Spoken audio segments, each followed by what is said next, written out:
We have record numbers of people experiencing loneliness. The levels of reported loneliness are just astronomical. In the States, we're talking about 20 to 50% of the adult population experiences loneliness in a week. How can we live happier lives? That's today's big question, and my guest is Dr. Marc Schulz, the co-author with Dr. Robert Waldinger of The Good Life, Lessons from the World's Longest Scientific Study of Happiness. They are the most recent generation of co-directors of the Harvard Study of Adult Development, the longest study of happiness ever conducted. Marc is the Associate Director of the Harvard Study of Adult Development and the Sue Kardus PhD 1971 Chair in Psychology at Bryn Mawr College, where he also directs the Data Science Program and previously chaired the Psychology Department and Clinical Development Psychology PhD program at Bryn Mawr. Marc received his BA from Amherst and his PhD in Clinical Psychology from Berkeley. He is a practicing therapist still with all of this, with postdoctoral training in health and clinical psychology at Harvard Medical School. Now look, how can we lead happier lives is obviously a nuanced, complicated question. But I don't think it'll surprise you that almost 90 years of data from this study, incredible, has shown that well-nourished relationships inside and outside the home are a major key, if not the major key, to what you might call a happy life. It's not money, it's not work or any of these things. It's the people we relate to. Welcome to Important, Not Important. Marc, welcome to the show. Oh, thank you. Pleasure to be with you. Looking forward to it. Absolutely. I like I said offline a few moments ago, I have been hearing about this study, obviously, for a long time. I read the book a long time ago, reread it.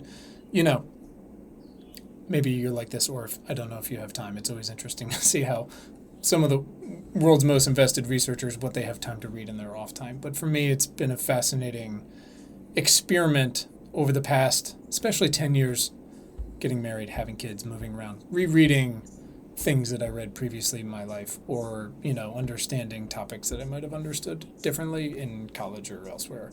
And coming back to your team's work now specifically with everything we've been through in the past couple of years and everything that continues to accelerate has been truly fascinating. So it's really helpful to dive back into it. So we have one question we ask everybody before we get started. It's a little ridiculous. It's a little tongue-in-cheek, but I will say 160 whatever times, we end up getting some pretty thought-provoking answers. So I'd like to ask Marc, why are you vital to the survival of the species? And I encourage you to be bold and honest, because you're here for a reason. Well, the honest response is, of course, I'm not vital to the human species. There's no way that I can be. But I think that there are places where, particularly recently, I'm making a contribution, and I think that's part of why we're talking today. So there's work that I do as part of my day job, which is helping to run a study that's been going on for over 8 decades. That's tried to look intensively at what helps people flourish in life. Simple question: how do we live the good life? How do we lead a life that's happy and fulfilling? And I've been involved in that project the last 20 years, and we had a book that came out about the project, The Good Life, that includes lessons from those 85 years of research, from closely following 724 people originally, and we're now studying 1,300 children of those original participants. So there are lots of scientific lessons, and we decided, my colleague Bob Waldinger and I, a few years ago, to try and figure out a way to make them more accessible to large groups of people, to bring that science to the masses. And that's the contribution that I hope I'm making, is to figure out a way to bring that science in a way that's responsible and engaging and accessible to people so they can live a better life. I have a few takeaways there. One, that's such a thoughtful answer. I told you, we usually get there, so I really appreciate it. Truly, usually people laugh or smirk and they say I'm not. The ones that say I am are really interesting. I'm always curious about that. And sometimes they are, to be truthfully. Some of the people we've talked to are incredible, like yourself. Two, I also feel like I have 1,300 children sometimes, so I admire the work you do. And instead, though, all they do is ask me questions, and sometimes I just need a break. And three, you hinted at it for a moment, and I would love to jump right into that. After 86 years, again, obviously you too and your team have not been doing all that for that long, but you have been doing it for 20-ish years. What was the moment when you looked at each other? How did it evolve and you said, it's time to bring this to the mass market a little more? It took How us did a you get while. My colleague Bob Waldinger and I have been working together for I think it's close to 30 years now, and we're scientists. We're very careful, conservative scientists. Make a living by doing exacting research, being careful about the conclusions that they draw from it. And yet, we were also getting frustrated that a lot of the research that we thought was important was staying in these academic journals and not being read by people outside of academia. So I think it was about 7 or 8 years ago, Bob got invited to give a local TED Talk. It wasn't a kind of big deal. It was in the gym of a local high school. And Bob read a draft of that talk to me, and I made the worst prediction I've ever made. I said, I think this could work, that prediction. This was our first attempt to really bring some of the basic messages from our research and other related research as well. Well, that TED Talk is now, I think it's the 8th most watched TED Talk of all time. It clearly resonated with people. And that really encouraged us to think about writing a book. And that enterprise, writing a book, is hard. And part of that exploration was thinking again about the message that we wanted to deliver and the science that we were going to build on. Was that a science that we could rely on, that was relied on studies outside of our own, so not just based on our own research. All studies are idiosyncratic, so good science is really based on replication across multiple studies, across participants from diverse backgrounds, from diverse eras, using different methods. And lo and behold, we thought there was a signal to tell people. And then, of course, we had to figure out how to tell it. But that's the short story. So about 4 years ago, we committed to trying to write the book, and we sold it about a year later, and basically spent the pandemic. It's not a bad time to write a book. We spent the pandemic writing the book. Yeah. It does seem like not a bad time to write a book, much less this book, again, which is so broad and deep and inclusive now, but also so topical and also so specific. So it just seems like such a fascinating confluence of events. I hate to, but also you have to look at sometimes and go, it is really interesting some of the things that have come out of the past 3 years and the things that will eventually obviously come out. And part of that is why I'm so interested to dig into this today. I mean, there's this, I don't know if you ever watched the show Arrested Development. There's this amazing character, Joe Bluth, whose catchphrase is often like, I've made an enormous mistake. And I feel like that's what most people who decide to write a book, much less sell a book, feel like. It seems like such a great idea at the time. And yours, even more complicated, because you go, great, now we have to, how do we dial 86 years of research into this mass market airport novel that people can read? I don't know if those still exist. Yeah. Obviously, you took a shot at that collectively when your partner gave your as you said, TEDx talk in a gym. It's a great proving ground for it, but where do you start? I mean, you make such an effort, and we'll get into the book, but I am so interested in this part of it, the working on the work instead of necessarily just in the work. Where do you start? Well, we started in two places, and one was kind of the science place, which is trying to look at whether, again, there was a set of findings that was common to much of, there are hundreds of papers that have come out of this study. So was there a common core of one ingredient that seemed to be most important in helping flourishing? If we look outside our study, is that same ingredient present in other studies as well? So we were looking for that signal, and that involves doing lots of research on other people's research and looking carefully at large reviews of the literature.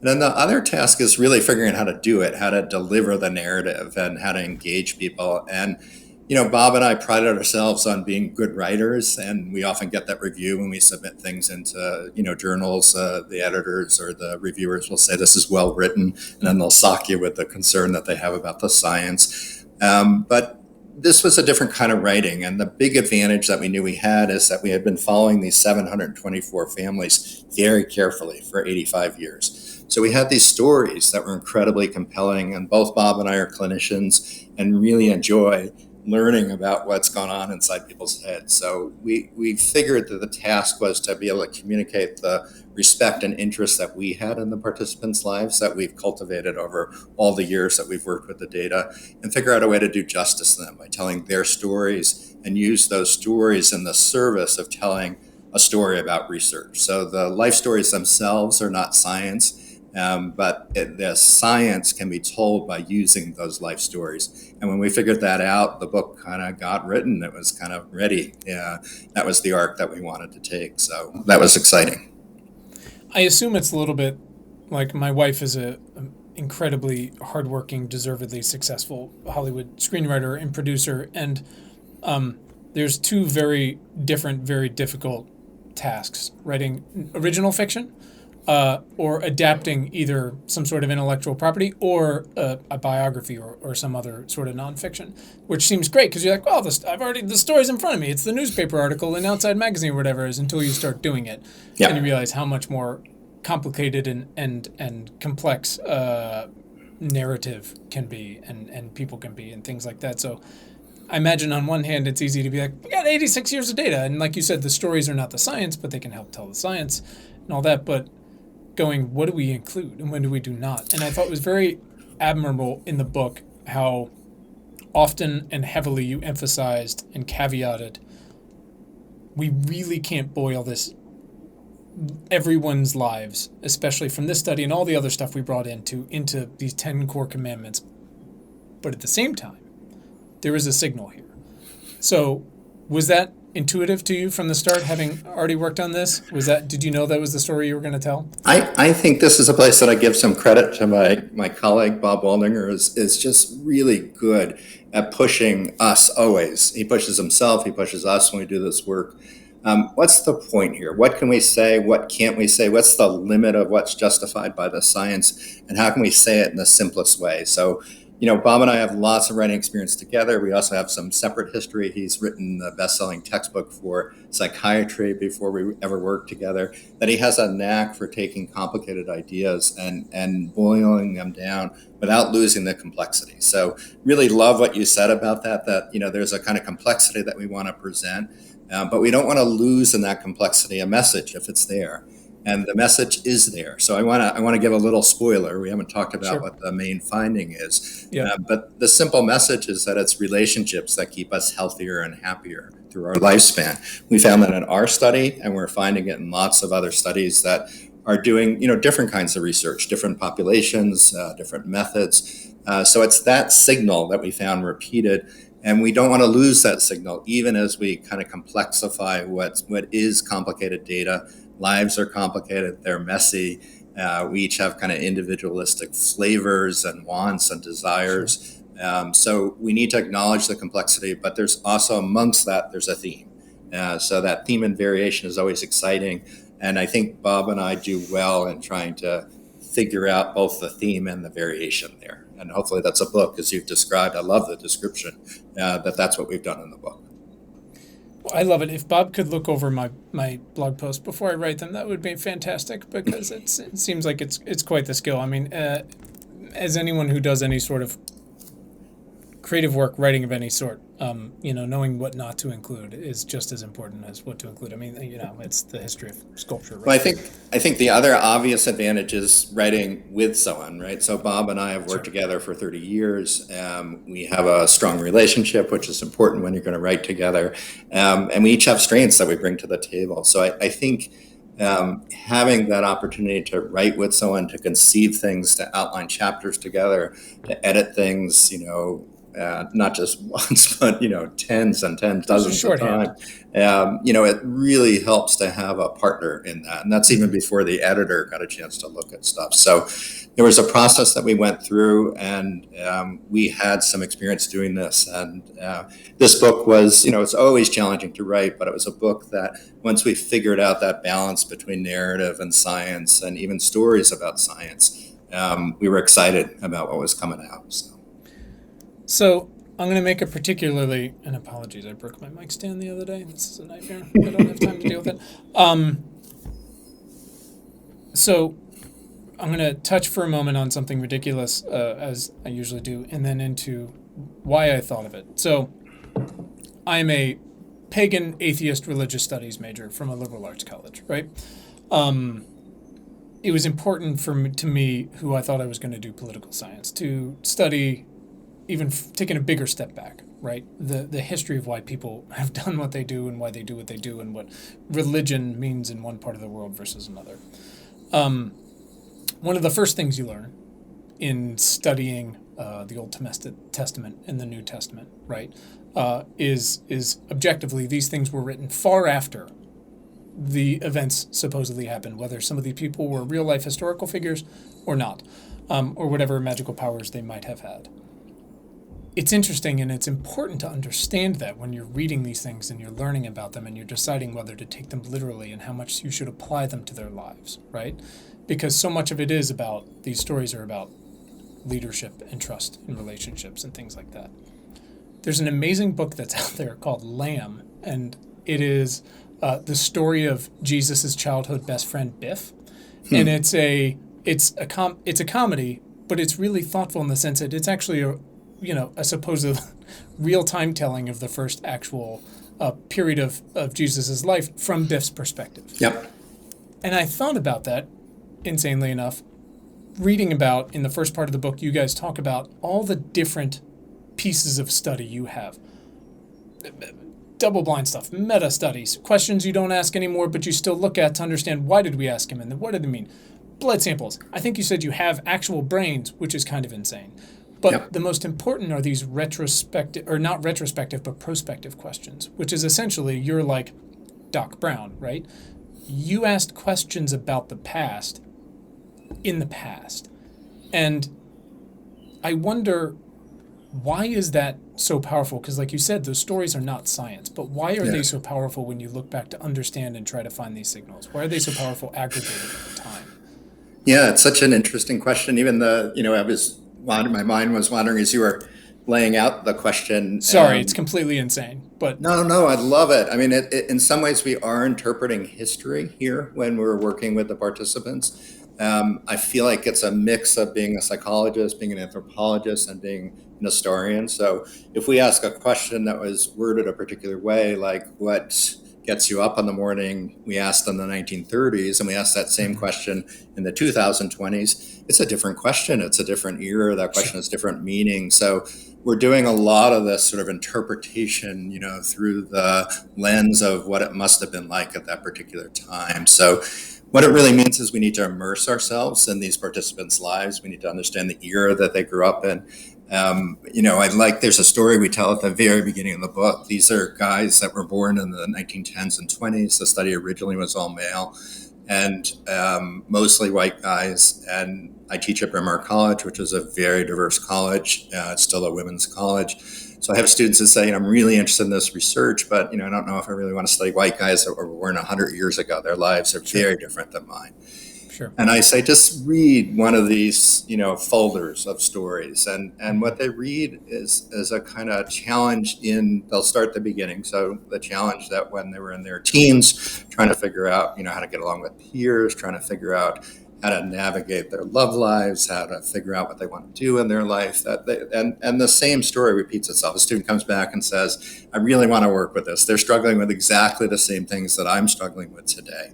So human beings haven't changed that much. It's the kind of clothes that dress up how we animate those challenges that have changed. And I think I love that. I mean, to me, that's exciting. So for me, I was at a liberal arts college. I studied religion. I studied anthropology, history, and trying to compare anything across time or across place or across culture requires an effort in trying to get inside the head of what it must have been like. And that's the essential task here.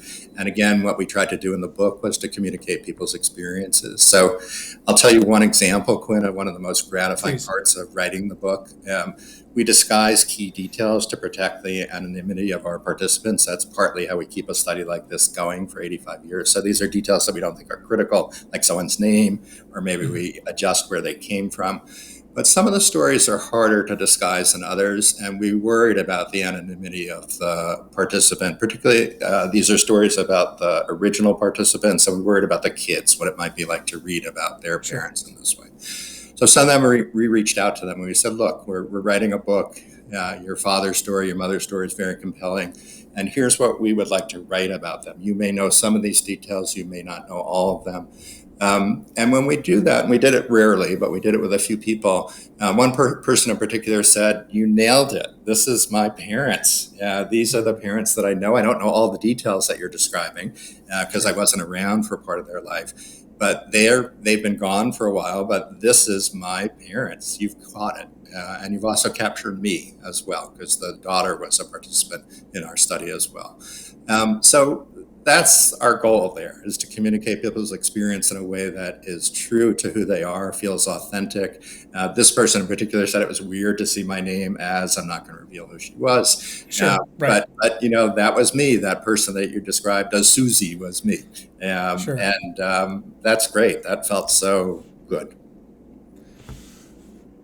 It seems after all this work, after all we've all been through in the past few years, and having our ability to relate with one another physically in the past few years especially, taken away in certain ways, whether it's because of COVID lockdowns or because of actually just not being able to be near people who are sick. And also understanding just the mechanisms of how air works, right? And like why we should open windows. All these things of like, it's always about how we relate to one another.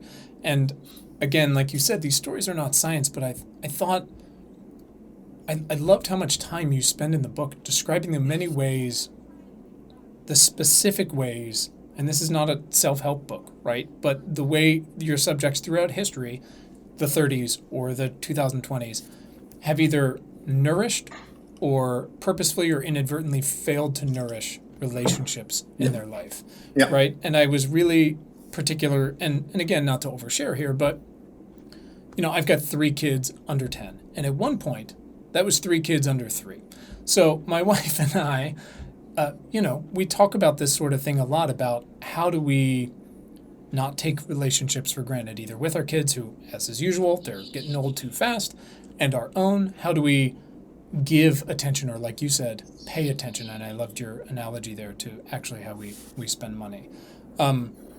How do we choose each other each day, and what does that mean practically? Because again, the time can fly by, and you can be one of those people in your book, again, not to get too granular with it, but who looks up and says like, oh, my relationship with my sister is the most important thing in my life. And the researcher looks at their notes and says, you haven't talked to them in 20 years. Yeah. That's actually, it's very easy for that to happen. I have seen that in my life. Yeah. But I'm also very conscious of, I've had some loss. We all obviously have at this point. I'm very paranoid about time and how it gets away. What would you say you have learned and your researchers have learned that you have had of takeaways personally from these sort of stories about how to really practically nourish relationships and take care of them so you're not a test case? So I think the first thing is doing exactly what you're describing. That would be our poster child. You and your wife for how to think about this. I don't think it's paranoid at all. That when you study life, when you think about life, and you're brave enough to really think about what it means. We all have an ending. We know it's going to come. As we get older, that ending becomes more and more present in our lives. We think about it more.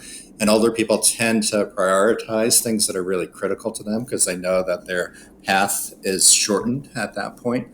So when it comes to relationships, I think we need to be much more proactive and less on automatic pilot. That never more true today than it's ever been. There's so many distractions in our lives. Phones are the big one, and phones connect us to distractions that people just have never had in the history of kind of human experience. So those distractions are driven by folks that are trying to make money by grabbing our attention.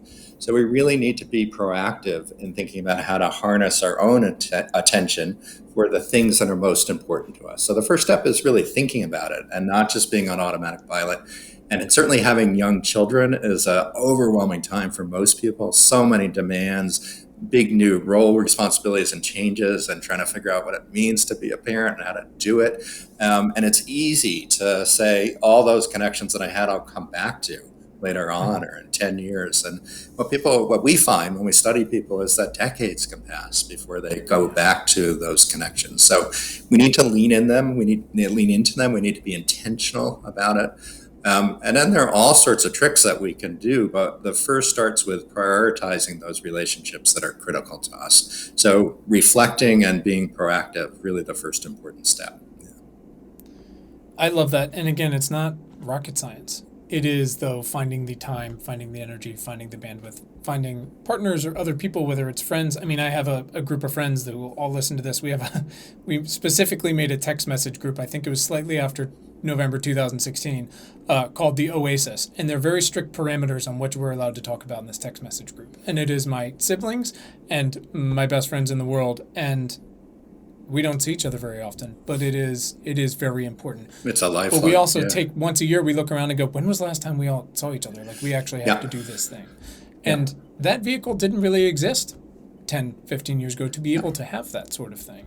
Yeah. So I do find, as much as technology can be a nightmare, and social media can be that way, and screens can be that way, there are probably some helpful things there as well. I think there are, like all technology. So I always want to be careful about coming off as a kind of technology basher, that we need to recognize that technologies always bring with it great promise and also challenge. And, in our group, when we studied them again across 8 decades, newspapers, televisions, those were intrusions into people's lives. When newspapers were first introduced and people would commute to work on the, when there was the trolleys or whatever it was, people complained, no one's paying attention to anyone anymore. They have their faces buried in newspapers.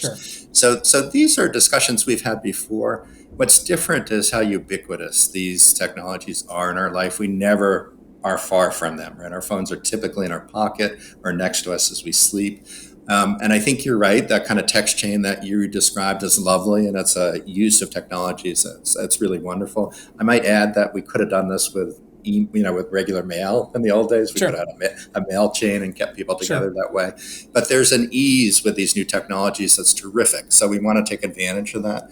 But I think we're also learning that depending on these virtual connections, they're just not the same as in-person real-time connections. There's research that we've done, there's research that other groups are doing, and I think we're going to learn more about this. There's less emotion communicated on these technologies. We feel less close. We have fewer channels of synchrony, which are important to us. And I think probably the best way of thinking about this is, if we think about the evolutionary pressures that we're under as humans, it was important for us to figure out friend or foe quickly.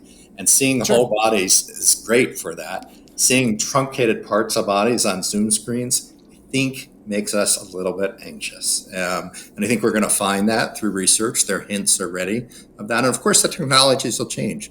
There are already technologies in the work that are going to be fully animated beings on your Zoom screen. So, maybe we'll navigate and overcome some of the current challenges, but there'll be others as well. Well, there's trade-offs to everything. I mean, to me, it always seems to come back to, and again, the same way, like I have folks on the show who, I had this young woman who has figured out how to use sound cannons on drones to push wildfires back. And I'm like, well, that's incredible. Like, where would I even start?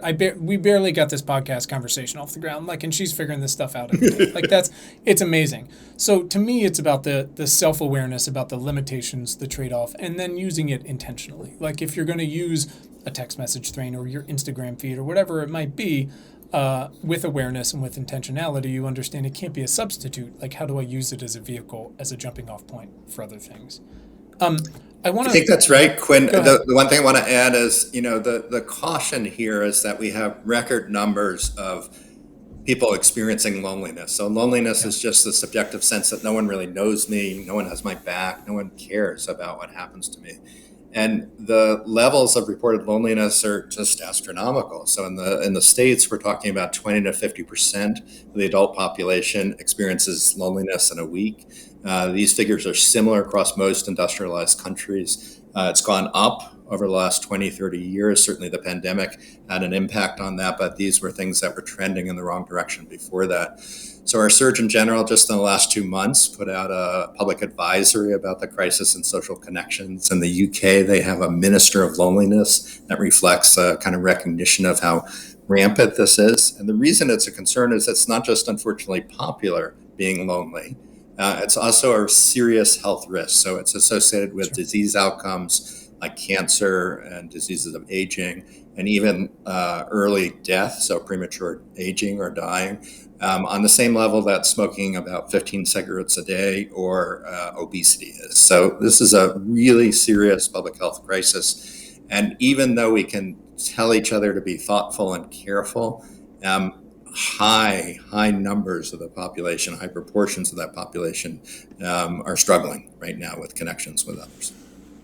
It's interesting the things I've thought a lot about and tried to write about to understand my own feelings on it and what it can mean practically to people. But it's interesting how we are, and you touched on this in the book, often uncomfortable talking about some things, or how eager we can be to move on from, for instance, when the New York Times prints 100,000 names and say, how can this be possible? And now we're nearing 2 million and we're ready to move on. But also specific figures in your book who decline to answer some of these very self-reflective questions, because it can be pretty hard and humbling to talk about and to say, I'm lonely. And what does that mean? For someone who has got all the parties or is popular in the office or whatever it means, it doesn't actually matter. And it's not just old folks in a home or who are living in a huge suburban house by themselves. It's huge numbers of young folks. And I thought about recently and wrote a bit about, I'm not sure if you saw Apple's announcement that they're going to try to do with their new software about all the self-reflection that it's built in. And I don't think I included this, but it made me think about when they put out their watch a couple years ago, they included this new feature. It was like car crash detection, basically. And there were a lot of folks who were like, oh, this is pretty dark. Like, why would they include that? And it's going, well, it's the most powerful company it's ever been, looking around and saying, whatever the number is, 100,000 people die in America every year from car crashes. Why wouldn't we do that if we can? Yeah. And there's this obviously inherent tension of, so we're going to build this suite of mental health tools, some of which have already existed, of course. We're going to do our version, bring them into one place. It requires you to be on your phone more often, but at the same time, the trade-off might be a layer of data, of, like you said, prospective data we've never had, because clinical trials are impossible to get people for and expensive. What if all of a sudden 10 million people minimum are doing this overnight? And I wonder what that can mean about loneliness, to shed light on this if we're uncomfortable talking about it. I don't know. Yeah, so there are lots of discussions going on. The latest news from Apple is one of them, but there are lots of technology companies that are trying to think about how to harness particularly smart watch technologies or smart body technologies in the service of dealing with loneliness. I spent some time with another technology company along with some other researchers that are in this space, and really kind of exciting ideas. So prompts to, it's like, your mother says, call me. Can you imagine if your phone said, call your mother, or call your friend? This is the simple idea, but it's trying to leverage more screen time or focused screen time for more interaction with other folks. And I think it can include check-ins. Like, some people don't know how isolated they've become. They haven't thought about the last time they really spent time with someone else or called someone to initiate a social engagement. So there are lots of ways that we can cue people with these technologies. And I think there are a lot of folks out there that are being thoughtful and playing with these ideas. It is a kind of basic idea. We all have this, notion, I'm just going to stay in tonight. I'm kind of spent. I don't want to go to this party, or I'm not going to call that person. They're probably not going to be interested in hearing from me. We just need to overcome that inertia. Most of us have things going on in our head that tell us that people just aren't going to find us as interesting as we hope. So part of it is really pushing, and technologies can nudge us in that right direction if they're used correctly. I want to say I just had this conversation with my wife recently. For some people, a watch notification like an Apple Watch is a great thing. It allows them actually to focus more on the conversation in front of them. For other people, it's the worst possible thing. They're not going to be able to focus on anything with that watch right in front of them. It's much better to have the phone in the pocket. So we need to figure out ways that are going to work for a variety of people. But we also need to work on our attentional skills and our ability to just say, I don't need to know what's going on my phone for the next hour. It's okay. Or 2 hours. Life will be okay. We're working on that at home a lot, both because we want our attention back, 1, 2, so we can put our attention more on our children, 3, but also because they're getting older, to model that, because they're going to start asking for this kind of shit and be like, well, you're on your phone all the time.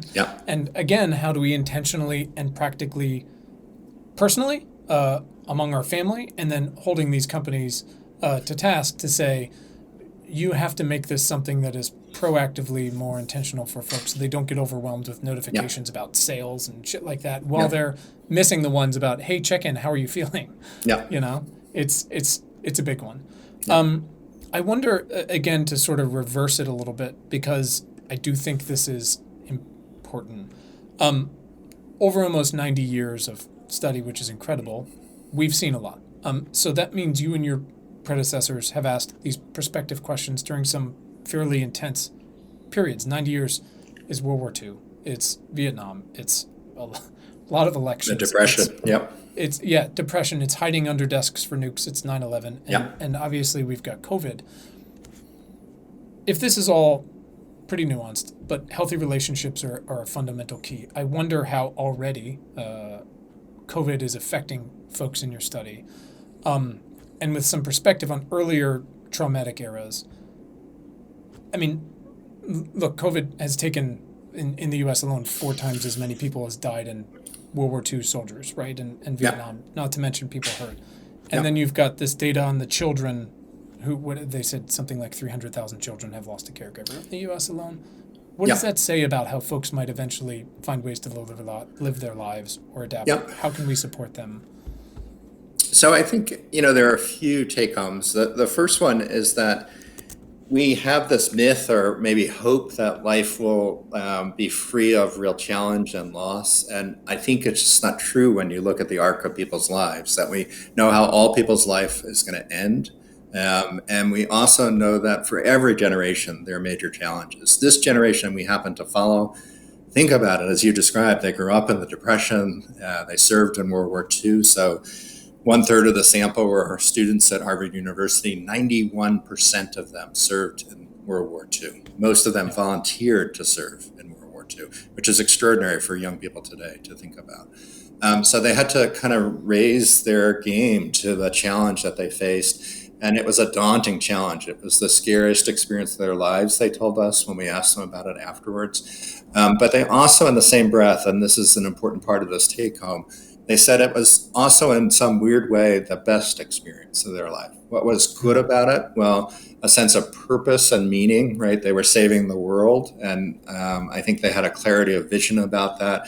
That made them feel like they were doing something really important.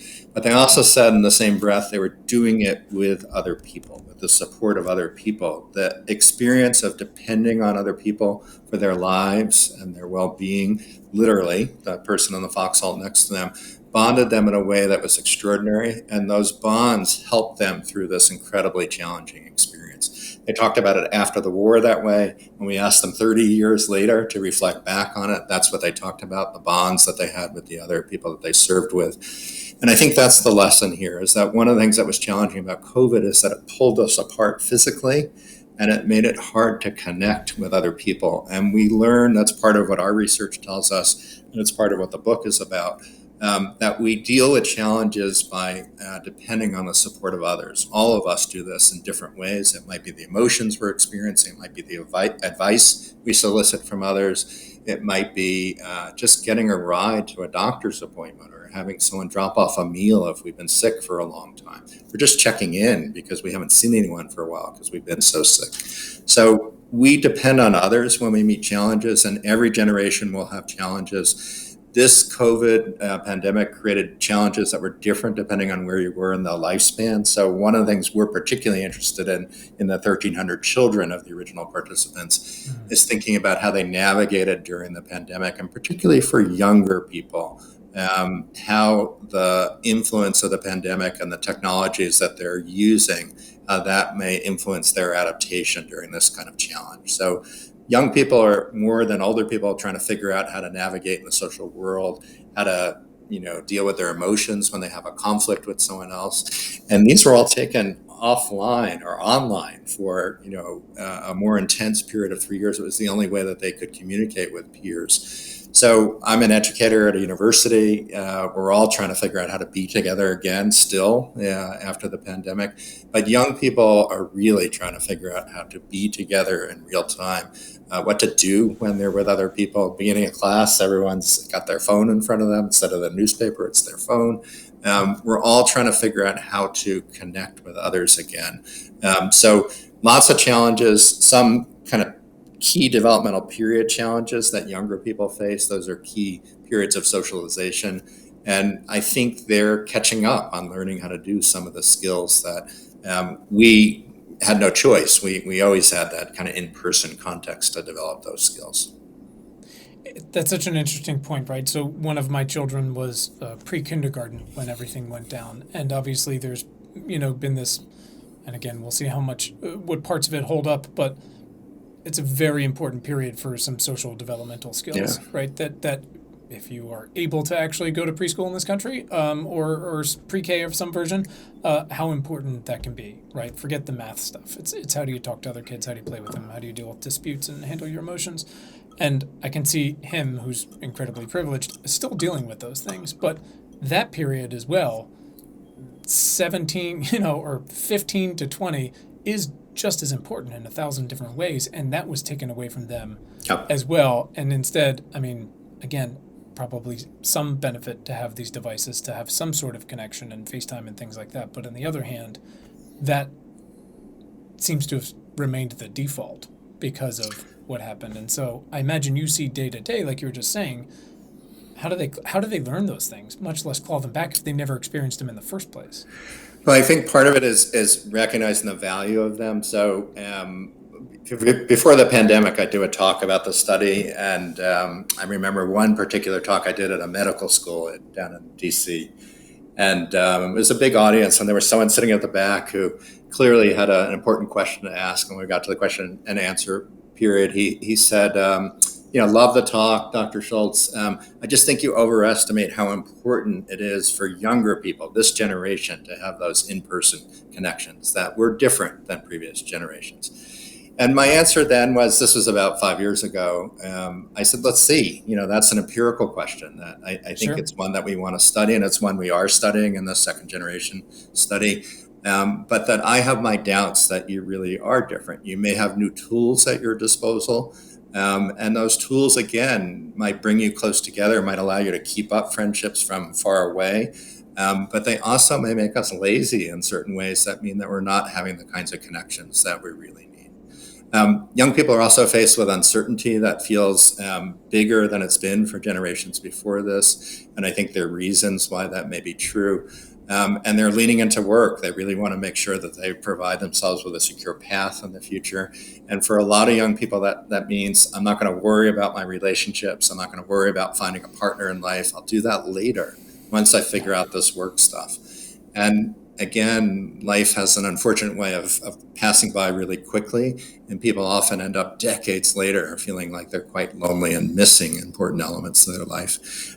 We asked our participants in their 80s, so we followed them again from their adolescence all the way through to the end of their life. And in their 80s, we asked them if they had any regrets, and sure enough, they all had regrets to share.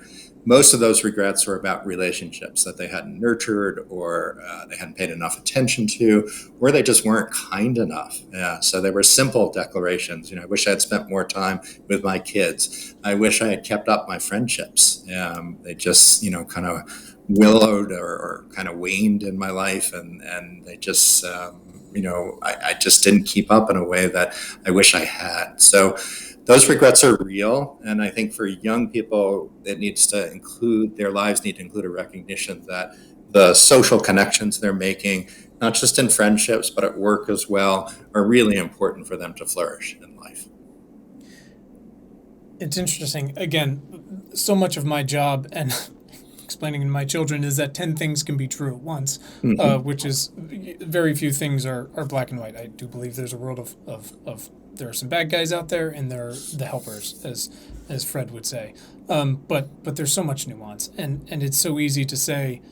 It is so awesome to see, and I work with and invest in and advise and talk to people in startups all the time, remote teams around the world, and can you believe this person is coding this from Brazil while you're sleeping in this and this? But at the same time, I remember so fondly a couple of my first jobs, but one in particular was, it's just like 5 of us under 30 worked at ESPN. We build all these interactive fantasy sports and video games and stuff like that, and what it was like to come to the office every day and have that experience. And by the way, we were morons on the one hand, but making the company a lot of money on the other.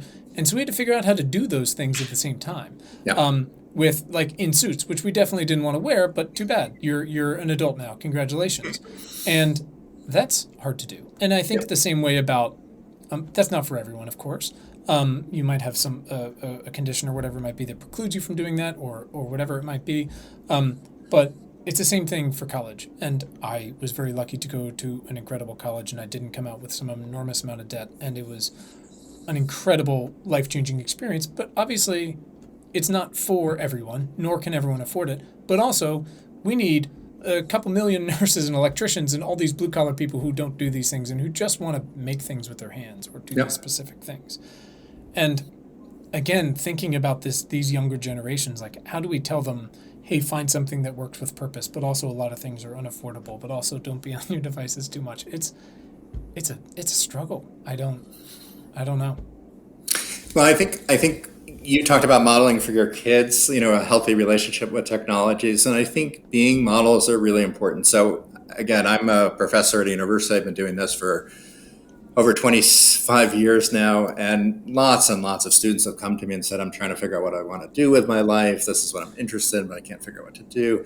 And part of that discussion that's really important to me is to think about not just the content of their interests, so I see a lot of psychology majors and people interested in data and working, in research. But it's thinking about what the context is that you're going to do that work in. And this is the part that I feel like I model for them. I said, well, you were in class with me. You know that I look around in class. I like to connect with students. I can't be that professor that just sits up in the front of the room and lectures. To me, that's kind of boring. You could read the lecture, and I don't get anything out of lecturing to you other than the prep I do. But in the moment, I don't get anything out of it. Whereas you all have interesting questions and thoughts. So if we can figure out a way to talk about them, we're both going to grow and learn. So as people think about their careers, I think that's important as well. That, I was really interested in neuroscience when I was young. And the first neuroscience job I got, I was so excited.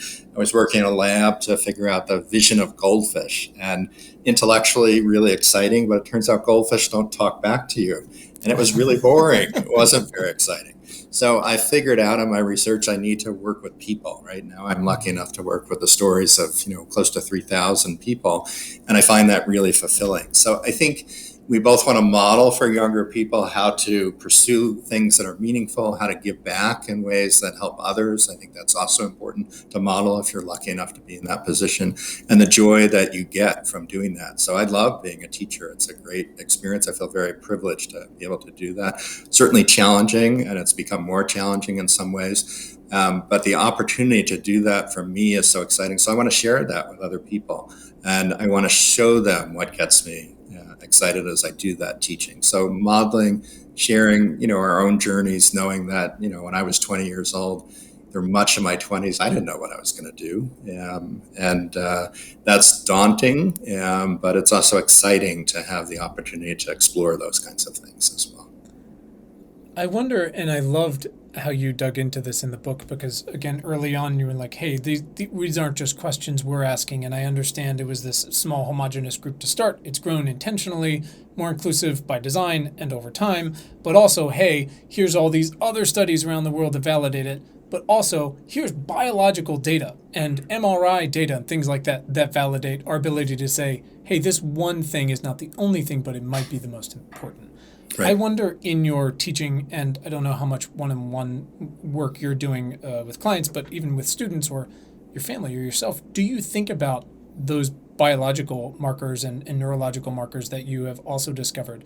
I mean, the one about, the gentleman in the MRI machine and, holding hands with, I believe his wife, just a partner, and how that measurably reduced pain signals or what you have it. I mean, that's incredible. Like, how much emphasis do you give to that when people go, oh no, we are a different generation? It's like, no, actually this stuff matters. That this link between mind and body and the way that connections in particular get under our skin, shape our health, really important and front of mind for me when I'm thinking about priorities in my life and I'm helping others think about it. So I was interested in this when I was in college. Even though I didn't study psychology, I was interested in mind and body. I explored it through philosophy and the way kind of ancients talked about these connections, and we're trying to figure it out. And then I was lucky enough to get into psychology, kind of not in the most thoughtful way, but eventually I got there.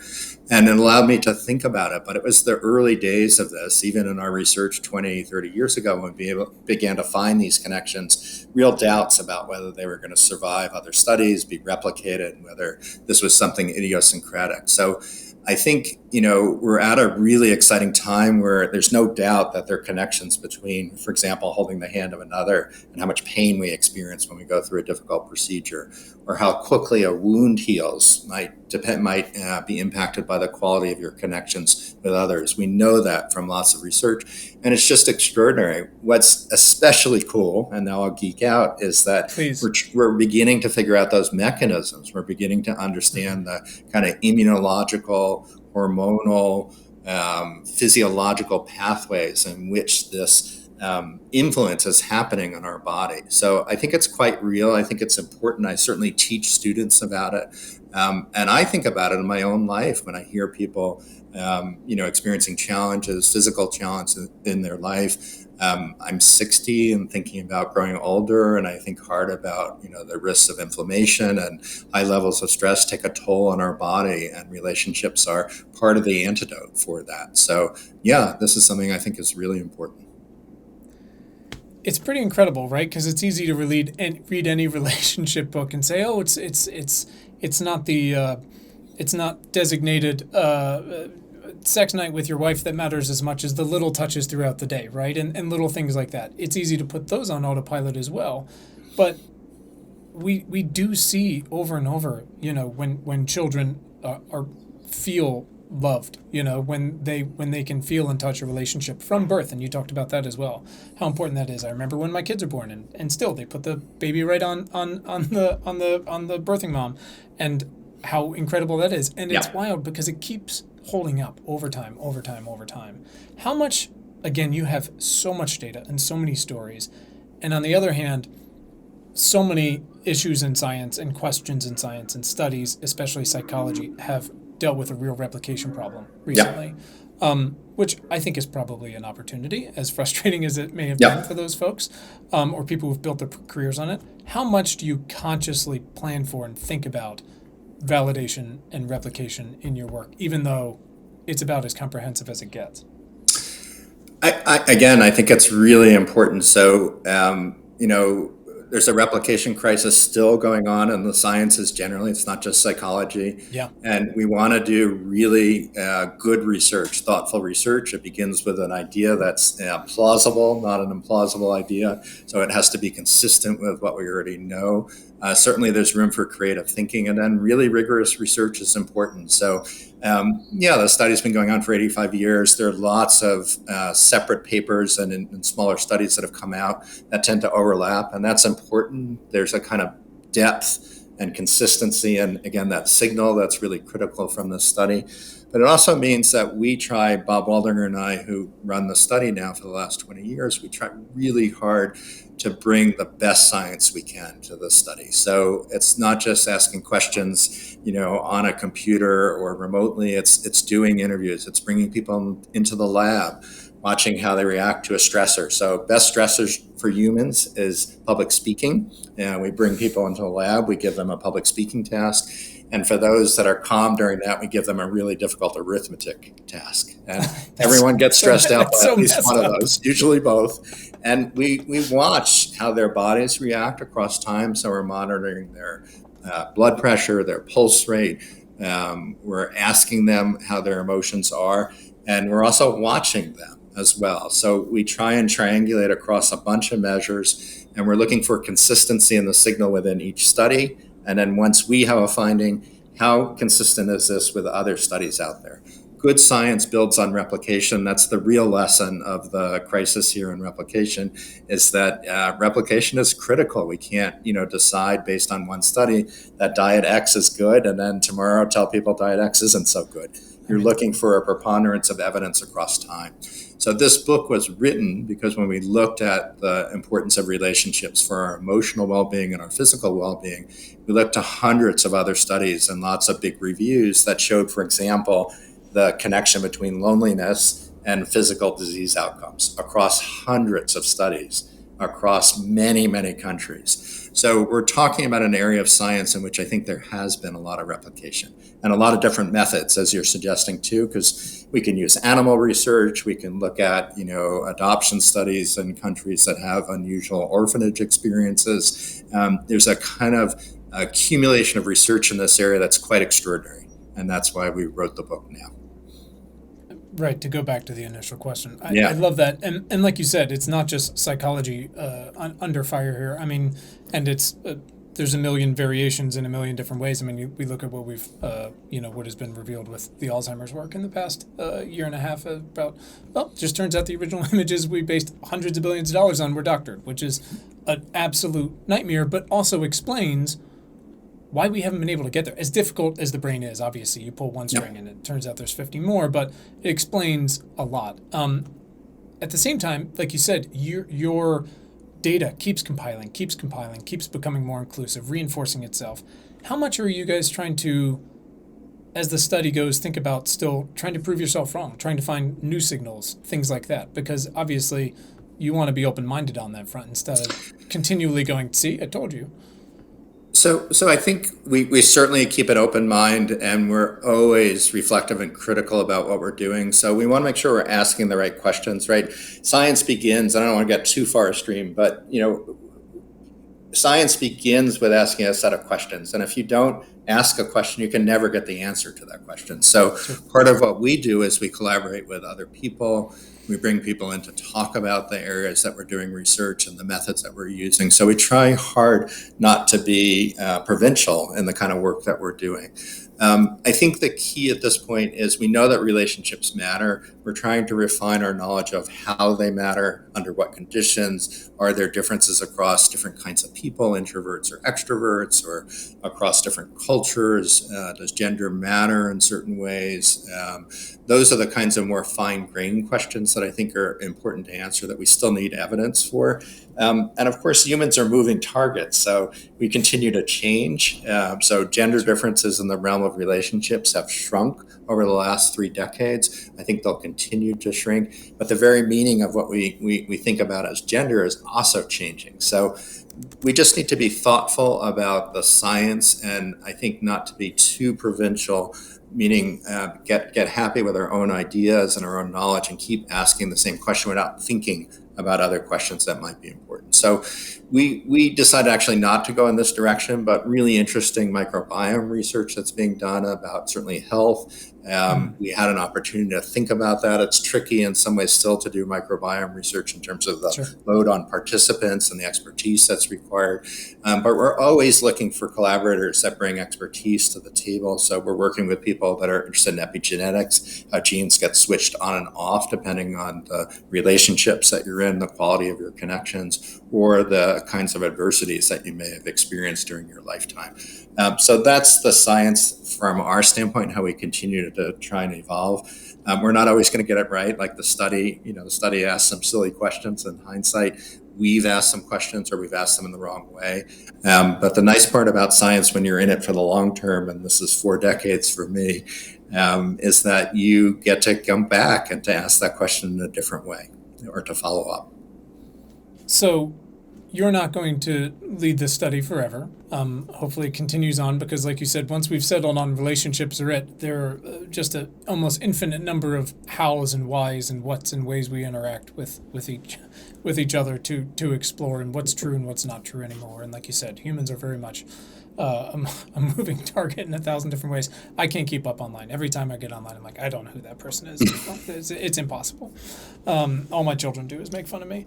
But we got a lot of folks that listen to this. There's senators, scientists. There's also a ton of young people who, it's the pathless path, right? I've done 50 different things, and my children are like, I'm going to be a paleontologist, which is not unlike what you do. But I'm like, you're also going to be a waiter and have 40 other things, and that's great. But if you were looking for the next person to lead this study, or you were starting this over yourself, what are you really looking for in that person to be able to take on work of this magnitude? Yeah, that's a really good question. So I would say that, first of all, a kind of deep interest in trying to understand people is really critical. So one of the things that really distinguishes this study is not just the length of the study, but beginning in the 30s, they were interested in why people thrived, which was very unusual in the midst of the Depression and on the eve of World War II. And they were interested in the lived experience of participants. So that kind of research requires time and energy. They went to the homes of all 724 participants, interviewed the parents, watched the kids interact with the parents. We've done similar things, bringing folks into the laboratory, asking them big questions about life, regrets that they have, challenges that they've had in their past. So being interested in trying to get inside the heads of people has been really important to the study. And I think it's the reason why the data are still so valuable is we have very careful notes originally, and now we have audio tapes and transcripts and digital tapes and videotapes of all of these discussions and interviews that we've had with people. So really being interested in that, and it's just what gets me up in the morning, an opportunity to do another deep dive about one of our 724 members of our family here is how I think about it.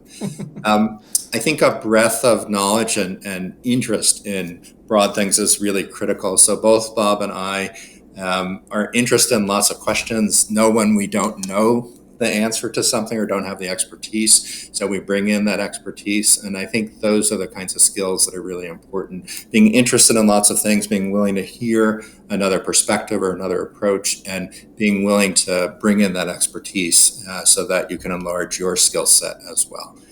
So those are some of the skills. And then there's maybe more mundane tasks. You have to raise money to do a study like this, and leadership of staff, really important. And this study, certainly a little bit of luck, but the leadership over its 4 generations of leaders now over those 85 years, the leadership teams before Bob and I, extraordinary job keeping a study like this going. So. How much if you had to choose, which you're not going to have to, but would you rather, what's the best way to phrase this? How much do you weigh someone who's just loaded with curiosity and perhaps more importantly, empathy, versus this person has to be trained in psychology to lead this study? I'm assuming for the rest of the team, you've a variety of hitters throughout the lineup.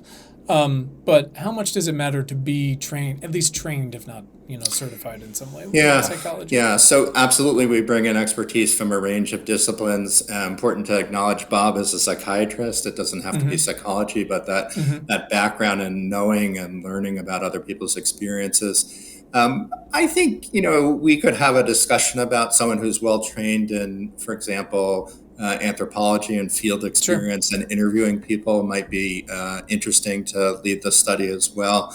I think, there's a kind of balance of talents and skills and a kind of allegiance to the original ideas and themes of the study. So the original team was a diverse team as well. There were psychiatrists and psychologists and social workers and anthropologists involved. They had, kind of crazy ideas about how the different configurations of heads and the actual physical dimensions might matter for how well you adapt to challenges. And that came out of anthropology and fascist ideas that were not just in Europe at that time in the 30s. Yeah. So, I think we'd be open to folks from other disciplines and could bring a new experience. But I think, again, it's a kind of deep commitment to trying to understand what leads to people ticking and what motivates them in life and what they worry about at night. For me, I learned a lot of that by working closely with patients. That therapy taught me a lot, directly learning from those encounters that I had with clients. And also clients doing therapy forces you to reflect on your own experiences in ways that I think allows you to learn about, what makes you tick and what might motivate you. So there are advantages of that background, but I'm not sure it would have to be someone with that background. It's helpful. I appreciate you being so thoughtful and candid about it. it turns out over compared to yours, a very relatively short amount of time, but what we attempt to do, it turns out why people come here the most is to answer the question, what can I do? And as I always say, you can phrase that a bunch of different ways. You can say, what can I do? Or what can I do? Which is a little more desperate. Or what can I do? Which is a little bit like, what could someone like me possibly do about climate or food or loneliness, whatever it might be, the jet stream, all these different things.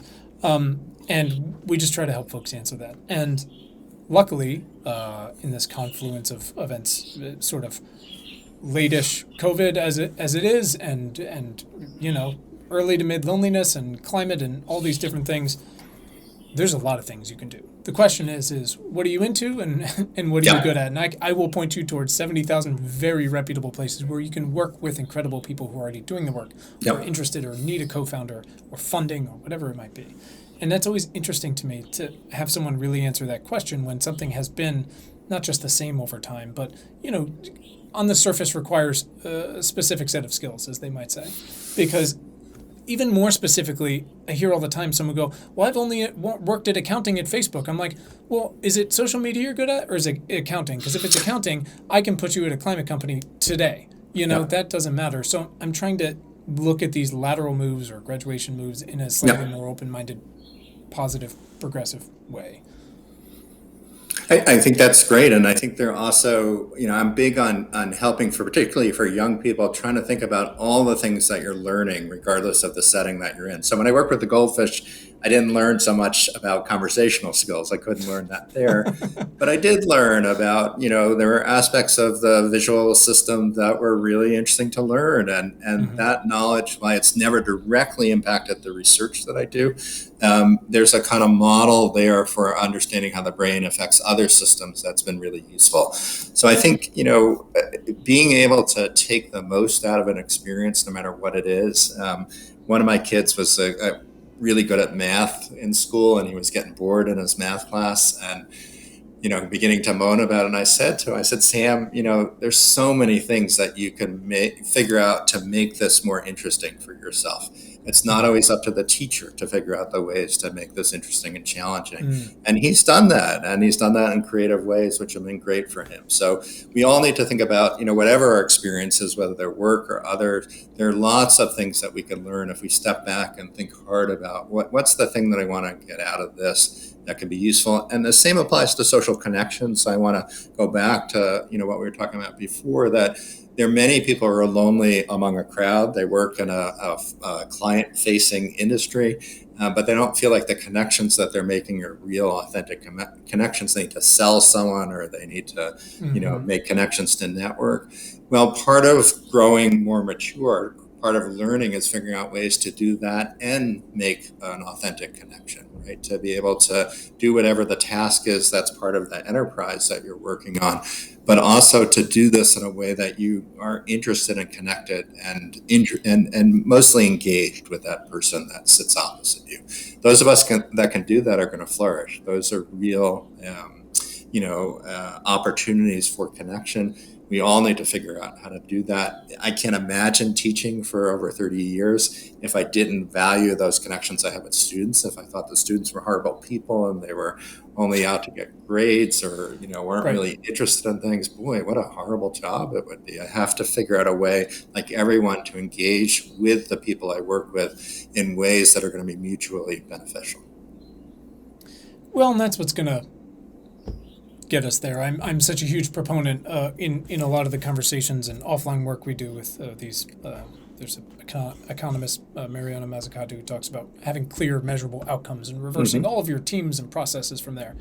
I don't think this is necessarily it. Obviously, having better and more relationships and more productive and helpful and supportive relationships isn't, I guess, an outcome, but it's also a process that's never really going to end. But like you said, the opportunities for the how are just so wide-ranging in so many different ways. To me, it seems to be about the self-awareness of what is this one for? What can this one do? What can this technology do? Whether it's swiping left or right, I don't know what those things do on the dating apps. It's very unclear to me.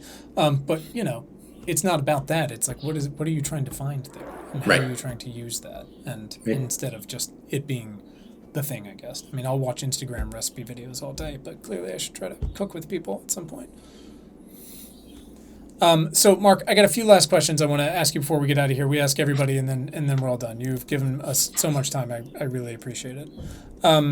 When was you've been doing this for a while, the first time in your life when you realized you had the power of change or the power to do something meaningful, however you want to measure that? For some kids, it was running for class office in fourth grade and they actually got the extra snack machines they promised, or whatever it might have been. Some people, it was very recently. I'm curious, what was your spark? For me, there are two kind of moments I can remember. One is certainly the first time I started teaching, which was in graduate school. That I wasn't sure I'd be a good teacher. I wasn't sure I could be like these professors that I admired for years. And getting up in front of a group of students that weren't much younger than me and didn't know much more than, I didn't know much more than them, to recognize that there were things that I could do to help them learn, to engage them, to get them excited about things, to really change their perspective on things. That was really exciting for me. And that was a moment when I thought, well, maybe this is what I want to do, is to teach. So that's one for sure. And that's continued throughout my career. Thankfully, even, in my 30th year of teaching, I still feel that sort of excitement about making a difference in someone's life. And then I've been lucky enough to do therapy work, and I have the same experience. In the beginning, so challenging to learn how to help people who are in distress, to learn how to modulate your own sort of normal impulses of friendship and reaching out or making people, uncomfortable or not uncomfortable. Learning how to do that in ways that people were grateful for the assistance. Pretty powerful. It feels pretty magical in some ways. It took a lot of work, and it takes for everyone a lot of work to get there. Certainly took that for me. But those were pretty exciting moments when I learned that I could make a difference in that way. All these years later, do you still enjoy doing therapy? I do. I feel like I learn a lot. It's a different kind of anthropology for me. Some patients have challenges that feel very familiar to me. They're similar to challenges I might have. And others are experiencing things in life that are very different than the kinds of experiences that I have. And I have really valued the opportunity to experience them. And then I have the double bonus of then I can teach about them, because I'm teaching content that's similar to some of the challenges that some people may be facing, hearing voices or having paranoia. I get to teach about this in a way that further helps me understand it. So I feel really lucky. I get to continually learn about things that are beyond my own experience. Most of us, I read, and I learn that through reading novels or watching movies, but I get to live some of that as well in my work life. And certainly still appreciate that. Yeah. Well, I imagine, like you said, there's some universalities, like work is stressful, and then humans are a moving target, and there's entirely new things you may have never considered. Like you said, the way the gender landscape has changed so much publicly since, like you said, the 30 years since you've been doing this. Yeah. That's got to be just fascinating and so helpful to folks. Mark, who is someone in your life that has positively impacted your work in the past 6 months? Getting specific. So wife, top of mind there. Wife is so critical in terms of just helping me through life. This is an example of living the message here. Relationships really critical for navigating all sorts of challenges. First, book for a popular audience. I've done other books before, but very narrow audience. So all sorts of new challenges for me. And my wife has been there to, keep me level-headed, to help me figure out how to make decisions. So really valuable. My colleague who I wrote the book with also, we've been collaborating for 30 years. Very true that we bring out the best in each other. The work we do together, we both know is better than the work we can do ourselves. So Bob continues to inspire me. This book is better for having written by the two of us. And so I'm lucky that I have those people in my life, for sure. I love that. That's always an important one to get out there. Last one, what is, in all of your free time, a book you have read in the past year or so that has either opened your mind to maybe a topic you hadn't considered before, or has actually changed your thinking, whether that's fundamentally or approach-wise in some way? We got a whole list up on Bookshop. Yeah, so I'm a slow reader because I play with ideas as I read. So again, for me, it's like being a therapist or being a researcher working with people. I like to play with the ideas. And so there are lots of books that I've read that allow me to do that. I was late to reading Emperor of All Maladies. I read it last summer, and inspiring as someone who was trying to write a book that was going to reach a large audience about complicated ideas. Mukherjee is just an incredible writer, and the stories in that book also exciting about the roles that scientists can play, but also about the complexity of science. So I had actually worked in Boston during the time of some of the introduction of some of the big drugs that have improved survivals for cancer, particularly for kids. I was working with kids at Dana-Farber in Boston for a while. And so that was an important book, and it's a long book, it's a dense book, and I took my time reading it and thinking about it. And even just, it's something I teach about when I teach about the causes of mental illness. I use cancer as a model, actually, because if we think about the causes of cancer, it's so complicated. And we're now thinking more and more about the causes of cancer as a series of gates that mutations go through, begin to grow unchecked. That's a model that goes far beyond the traditional germ theory model where you're exposed to a virus and you get sick. So that model of the complexity of a disease or the complexity of a phenomena is something I've embraced, and I partly love reading that book for that. So I appreciate you sharing that. I have my very brief story with that book was it came out a couple years. It's incredible, and like you said, so it's a decade old, I think, right? I don't know how someone possibly walks the line of writing that book. It's incredible. Yeah. But it came out a couple years after one of my best friends very suddenly died of cancer, and for a while it was on the bookshelf, and I was like, can't read it this year. Yep. Still can't read it this year. Just was not Yep. very, very not able to deal with it, and then finally taking it on, and like you said, just the absolute manifest complexities within it, but also the hints of like, here's what we're starting to understand, here's what we might be able to understand, and the very basic things of it is something that's growing out of control, and what does that mean for other things is just so fascinating. And a kind of recognition that you can communicate complicated ideas if you have the right vehicle, and it was usually stories about people or about a discovery. So he has an incredible ability to build a narrative around ideas that are accessible and engaging. So but that's what I'll do. I'll play with the content in the book. I'll play with the way the book is written. I've, of course, lost people or had people in my life that have struggled with cancer, so I'm thinking about them. So I'm always a slow reader. I enjoy maybe it's a relishing of a book like that. So. But that's what I love, because again, I always preface this with people who come asking for help. It's like, not a scientist, not even a journalist, not any of these other things. I am a liberal arts generalist who can go semi-deep on these extraordinary things, but I love that feeling of maybe tying things together and ruminating on them, like you said, taking forever with them. Yeah. It is. I feel lucky to do that. Thank you so much. This has been just truly wonderful. I've been paying attention to the study for some time. The book is wonderful. I feel like I wrote down 70 different things that I need to do better each day, but also just like you said, the time flies by, and if there's this one fundamental thing we can do to improve not only our own day-to-day outcomes, but long-term, but inherently someone else's, because it is about relationships, then it's probably the least we can do.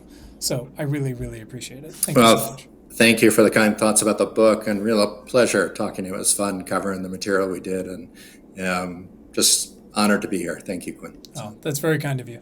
That's it. Important Not Important is hosted by me. It is produced by Willow Beck. It is edited by Anthony Luciani, and the music is by Tim Blaine.